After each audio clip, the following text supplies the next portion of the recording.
100కు పైగా దీర్ఘకాలిక సమస్యలకు ఎటువంటి ఆపరేషన్ దుష్ప్రభావాలు లేకుండా హోమియోపతి చికిత్స.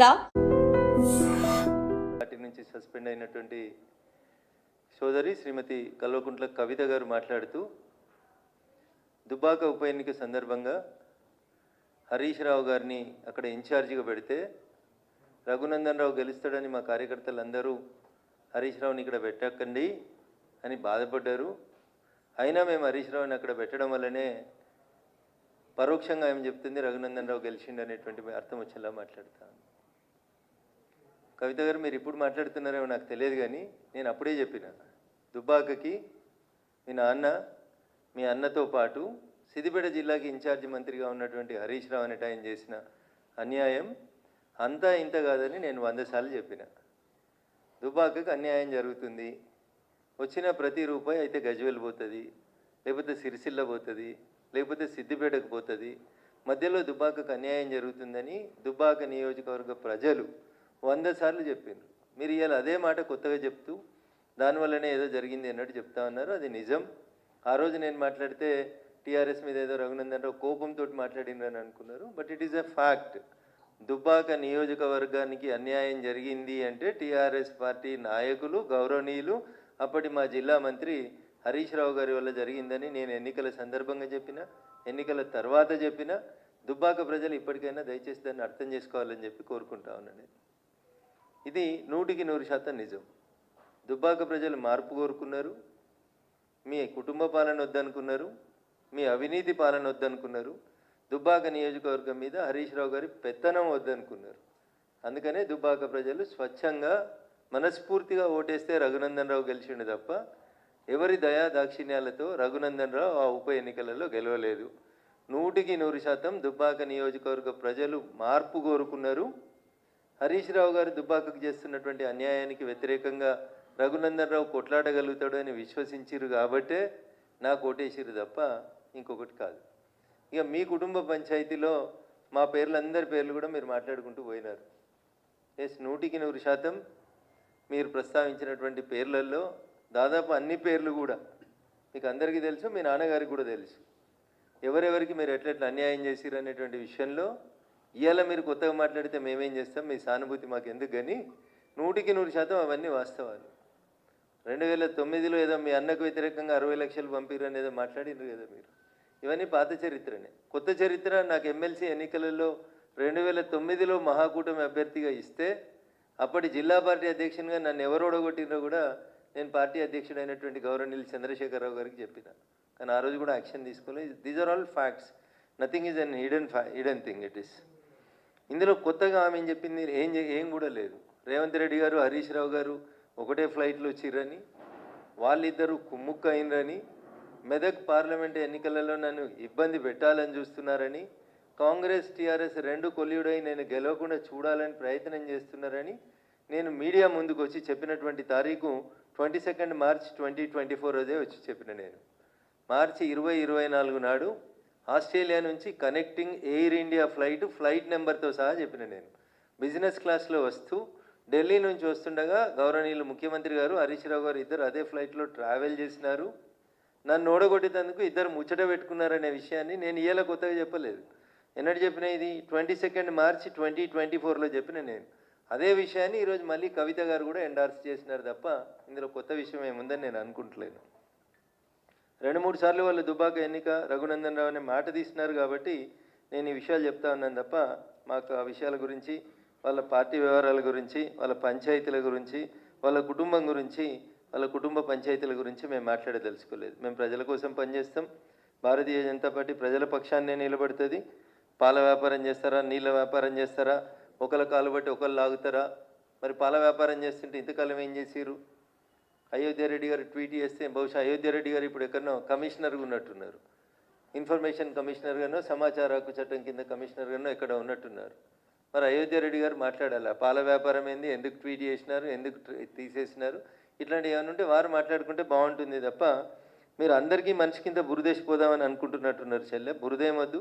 మేమంతా ఆల్రెడీ ఇవన్నీ మాట్లాడిన విషయాలే, ఇవన్నీ గతంలో మేము చెప్పిన విషయాలే. ఇందులో కొత్తదనం ఏముంది చెప్పు? కొత్తగా మీరు చెప్పింది ఒకటిగా మోకిలా ప్రాజెక్టు చెప్తే మీరు కొత్తగా మాట్లాడింది ఏం కనబడతలేదు మాకు. నిజంగా నేను కూడా రాష్ట్ర ముఖ్యమంత్రి గారికి చెప్పదలుచుకున్నాను.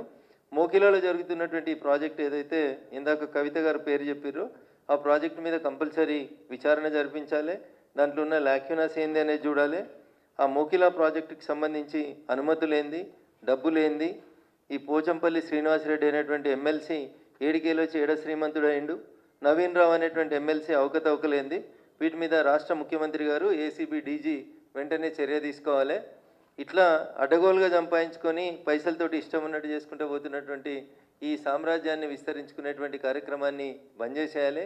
టీఆర్ఎస్లో ఎమ్మెల్సీల పేరిట పోచంపల్లి శ్రీనివాసరెడ్డి గారైనా నవీన్ రావు గారైనా వీళ్ళు చేసినటువంటి పాప పనులన్నింటిని కూడా కాంగ్రెస్ ప్రభుత్వం వెంటనే విచారణ జరిపించాలని చెప్పి నేను ఈ సందర్భంగా డిమాండ్ చేస్తూ ఉన్నా. వీళ్ళే కాదు పాపం, మా చెల్లె మర్చిపోయింది, ఇంకొక ఆయన సంతోషరావుకి సడ్డకుడో వియంకుడో చుట్టం ఒక ఆయన అవుతాడు, డీసీపీ పేరు సందీప్ రావు. ఈయనను పెట్టి నా దుబాక ఉప ఎన్నికల సందర్భంగా ఈజ్ ద సూపర్ మ్యాన్ అన్నట్టు, పోలీసులో సూపర్ కాప్ ఈయన. టెలిఫోన్ ట్యాపింగ్లో కానీ పైసలు పట్టుకోవడంలో కానీ ఇప్పటిదాకా పేరు ఎవరు మాట్లాడలేదు, కానీ వారి పేరు సందీప్ రావు. వారు అప్పుడు టాస్క్ ఫోర్స్ డీసీపీగా ఉన్నారు నార్సింగ్ ఏరియా, నేనుండే ఇంటి ఏరియాకి టాస్క్ ఫోర్స్ డీసీపీగా ఉన్నారు సందీప్ రావు గారు. వీరి నాయకత్వంలో ఒక 3-4 సిఐల్ని పెట్టుకొని మా ఇంటి చుట్టూ వాచ్ పెట్టి మమ్మల్ని నానా యాగి చేసి టార్చర్ పెట్టినటువంటి పెద్దలు కూడా సందీప్ రావు గారు. ఇట్లా మీరు పోలీసులను అడ్డం పెట్టుకొని చేసిన మంచి పనులు చెప్తుందేమో కవిత అని నేను అనుకున్నా. టెలిఫోన్ ట్యాపింగ్లో ఏమేమి జరిగింది, ఎవరెవరి పైసలు ఎట్లా గుంజుకొచ్చినాం, లేకపోతే ఎమ్మెల్సీ వెంకటరామరెడ్డి గారు ఏం చేస్తూ ఉన్నారు, వారికి ఎట్లా జీవోలు మార్చిర్రు, ఏమేమి చేసిరు, ఇవన్నీ ఇంకా చాలా విషయాలు మాట్లాడాల్సింది కవిత. మీరు మాట్లాడేవన్నీ అన్నీ ప్రజలకు తెలిసిన విషయాలే మాట్లాడారు, కొత్త ఏం మాట్లాడలేదు మీరు. ఇంకా ఏదో మళ్ళీ పార్టీలకు పోదామా వెనుక పోదామా అని ఊగిసలాడుతున్నట్టు కనబడుతుంది తప్ప ఇంకా మీరు నిజాలు మాట్లాడితే ఇంకా చాలా మాట్లాడాలి కదా. మేము ఇవన్నీ మాట్లాడినాయి కదా. రేవంత్ రెడ్డి గారు హరీష్ గారు కలిసి ప్రయాణం చేసింది మాట్లాడినాం, అయోధ్య రెడ్డి గారు ట్వీట్ చేసింది, మీరు మాట్లాడింది ఏం లేదు కొత్తగా. ఇందులో కొత్త కనబడుతున్న ఏమైనా ఒక సంతోష్ రెడ్డి ఆయన కడుతున్న శ్రీనివాస్ రెడ్డి ఆయన కడుతున్న విల్లాస్ తప్ప మీరు కొత్తగా ఏం మాట్లాడినట్టు కనబడతలేరు. కాబట్టి కవిత ఇంకా వేరే విషయాలు మాట్లాడితే బాగుంటుండే. ఇంకా టానిక్ మీద ఎఫ్ఐఆర్ చిన్న విషయం అది. క్లబ్బులు పబ్బులు ఇవన్నీ మీ నాన్న క్లబ్బులు బంద్ చేస్తే మీరు పబ్బులు నడిపినాయి అన్నీ అందరికీ తెలిసినటువంటి విషయాలే కాబట్టి వాటి గురించి పెద్ద చర్చ అవసరం లేదు. కానీ కవిత చెప్పినటువంటి మాటలలో టీఆర్ఎస్ పార్టీ అంతా కూడా అవినీతి పునాదుల మీద విస్తరించబడింది. మా ఎమ్మెల్సీలు ఒక్కొక్కరు 1000 కోట్లకు ఎదిగినరు, 750 కోట్లతోటి వెంచర్ చేస్తున్నాడు ఒక ఎమ్మెల్సీ అంటే అర్థం చేసుకోవాలి మనం ఎంత ఎదిగినారు. నవీన్ రావు గారి అక్రమాలకైతే ఇక అడ్డు అదుపు లేదు. ఆయన చేసినటువంటి అడగోల ఆక్రమణలకి, కూకట్పల్లి పరిసర ప్రాంతాల్లో ఆయన చేసినటువంటి జీవోలకి, వీళ్ళు మార్చిన జీవోలకి, ఇంకా చాలా జీవోలు ఉన్నాయి. చెల్లె మాట్లాడాల్సిన జీవోలు ఏంటంటే కన్జర్వేషన్ జోన్లను ఎట్లా మార్చిచ్చిర్రు మున్సిపల్ శాఖ మంత్రి గారు, అవి మాట్లాడాలి చెల్లె. ఇంకా చాలా విషయాలు మాట్లాడాలి. వాళ్ళ ఎమ్మెల్సీల అవినీతి గురించి మాట్లాడాలి. ఒకటే రోజు కాబట్టి కొంచెమే మాట్లాడిందని అనుకుంటా ఉన్నాను నేను. మళ్ళీ ఎపిసోడ్లో ఇంకా బాగా మాట్లాడాలని కోరుకుందాం. ఖచ్చితంగా టీఆర్ఎస్ పార్టీ పెద్దలు చేసిన అవినీతిని ఎంత కవిత బయట పెడితే బాగుంటుందని నేను మనస్ఫూర్తిగా కోరుకుంటా ఉన్నాను. Thank you.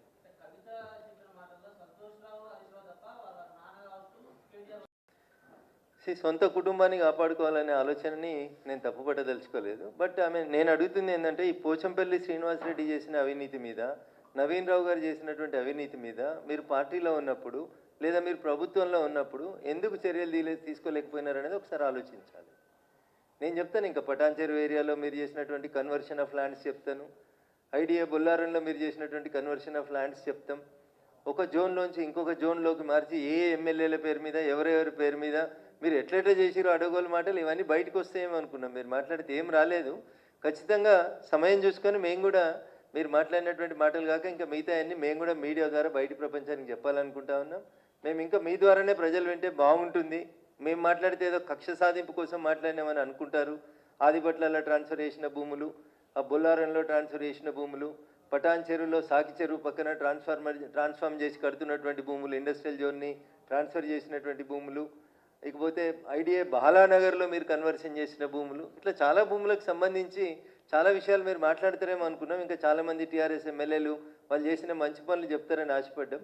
తప్పకుండా భవిష్యత్తులో ఇప్పుడు కవిత గారు అందించిన నిజాలని కాంగ్రెస్ పార్టీ ఇన్వెస్టిగేషన్ చేయాలని కోరుకుందాం.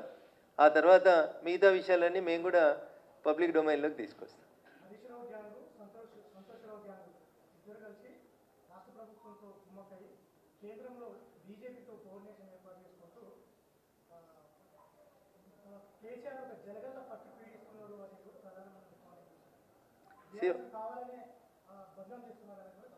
భారతీయ జనతా పార్టీ ఏ రోజు కూడా తన లైన్ దాటి మాట్లాడలేదు.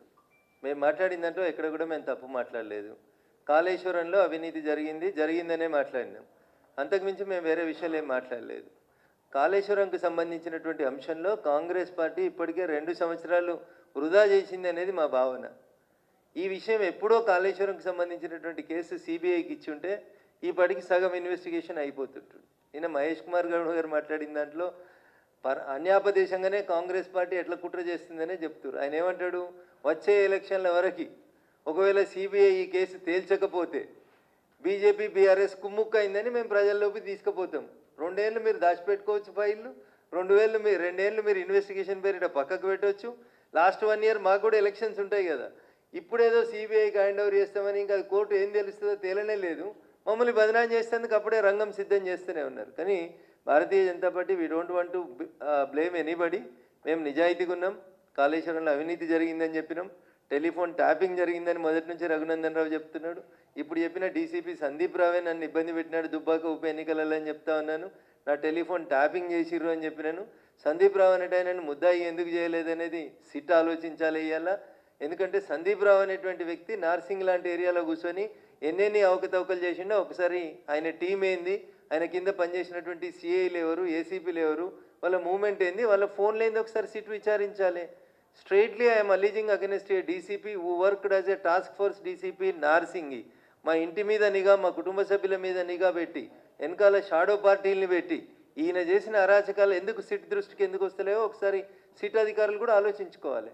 సందీప్ రావు ఏ హోదాలో చేసిండు, సంతోష్ రావుకి సడ్డకుడో వియ్యంకుడో ఏదో హోదాలో చేసినాడు తప్ప ఎవరైనా ఎక్కడెక్కడ పోస్టింగ్లు చేసినాడు. మేడ్చల్ చేస్తాడు, నార్సింగ్ చేస్తాడు, ఎల్బీ నగర్ చేస్తాడు. మొత్తం క్రీమీ ఏరియాలో అన్ని సెటిల్మెంట్లు సంతోష్ రావు గారు, సందీప్ రావు గారి ద్వారానే చేసుకుంటూ వచ్చారు తప్ప కొత్తగా ఏం లేదు కదా. కాబట్టి నిజంగా సిట్ కవిత చేసిన ఆరోపణ నిజం కాకపోతే సిట్ రేవంత్ రెడ్డి గారు చాలా సీరియస్గా వీటన్నింటి మీద కుమ్ముక్కు రాజకీయాలు ఉన్నటువంటి నిజం కాకపోతే సిట్ వెంటనే సందీప్ రావు మీద కూడా విచారణ ప్రారంభించాలి.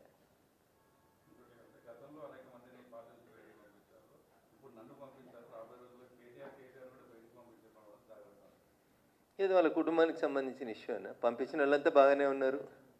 రేపు కవిత కూడా బాగానే ఉంటుందని అనుకోవాలి మరి ఈ లెక్కన. ఎందుకంటే టీఆర్ఎస్లోకి వెళ్ళి బయటకు వచ్చిన వాళ్ళు ఎవరు నష్టపోలేదు, ఎవరు పోరాటం వాళ్ళు చేసిరు, నిరూపించుకున్నారు, వాళ్ళ సొంత కాళ్ళ మీద నిలబడ్డారు. రేపు ఏమవుతుందో చూద్దాం.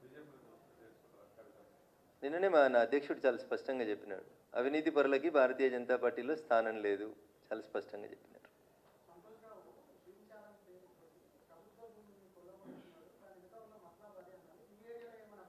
సో మా నర్సాపూర్ ఫారెస్ట్కి సంబంధించి హెటిరో డ్రగ్స్ అనేటువంటి కంపెనీతోటి నర్సాపూర్ ఫారెస్ట్ని దత్తత తీసుకోమని వాళ్ళతోటి 10 కోట్ల రూపాయలు ఇప్పించి పొద్దుగాల 6 గంటలకు వచ్చి లోకల్ ఎమ్మెల్యేకి తెలియకుండా అప్పటి మంత్రి అల్లోళ్ళ ఇంద్రకరణ్ రెడ్డి గారి పేరుతో పెద్ద శిలాఫలకం వేసి అక్కడ నర్సాపూర్ ఫారెస్ట్ని దత్తత చేసినట్టు చేసి హెటిరో డ్రగ్స్ అనేటువంటి సంస్థ నుంచి 10 కోట్లు తీసుకొని అదేదో గ్రీన్ ఛాలెంజ్ చేసినట్టు చేసిరు. ఒక మొక్కనాటలే నర్సాపూర్ ఫారెస్ట్లో. దానికి ముంగట పునాది రాళ్ళు వేసి కట్టేసి చిన్న గోడ, 1 ఫీట్ గోడ కట్టి దానికి తెలంగాణ ప్రభుత్వము అటవీ శాఖ అనేది ఒక బోర్డు పెట్టుకున్నారు తప్ప హెటిరో డ్రగ్స్ వాళ్ళు ఇచ్చిన 10 కోట్లు ఏడిపోయినాయి, నాగార్జున గారు ఇచ్చిన పైసలు ఏడిపోయినాయి, ప్రభాస్ ఇచ్చిన పైసలు ఏడిపోయినాయి, అసలు సంతోష్ రావు గారి ఆస్తులు ఎట్లా పెరిగినాయి అనేది ఒకసారి నిజంగా ప్రభుత్వం ఆలోచించాలి. నేను మా డిఎఫ్ఓ గారికి చెప్పాను, మెదక్ డిఎఫ్ఓ గారికి, ఇయ్యాలో చెప్పలేదు నేను. నర్సాపూర్ ఫారెస్ట్లో ఈ అల్లోల ఇంద్రకరణ్ రెడ్డి గారు అర్ధరాత్రి వచ్చి బోర్డు వేసి నర్సాపూర్ ఎమ్మెల్యేకి చెప్పకుండా చేసుకొని పోయిన కార్యక్రమానికి సంబంధించి నేను ఆల్రెడీ మా డిఎఫ్ఓ మీదకి ఒక కంప్లైంట్ పెట్టున్నాను. దీని మీద ఈ నిధులు ఎడిపోయినాయి విచారణ జరపండి.